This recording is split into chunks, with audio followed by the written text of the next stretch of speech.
writes his gospel, while Mary, while James, the brother of Jesus, and many of the early disciples are still alive. Paul writes his letters just 20 years after the resurrection.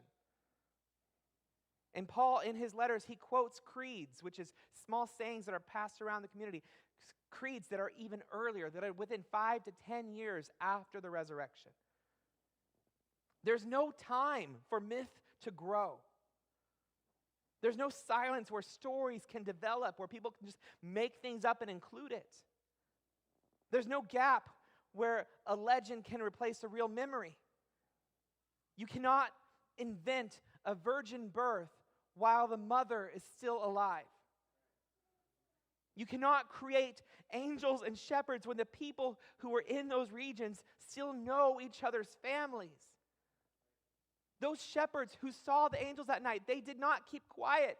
They told their children and their children's children. They told their neighbors. They went and told it on the mountain, like that song says. Go tell it on the mountain. They went around and told the story. The eyewitnesses and the people that were related to them were hearing those stories. You cannot fabricate details when the early church is filled with people who lived these real events. And so if Matthew or Luke were exaggerating or inventing scenes or reshaping the story, the eyewitnesses would have stopped it immediately. But they didn't.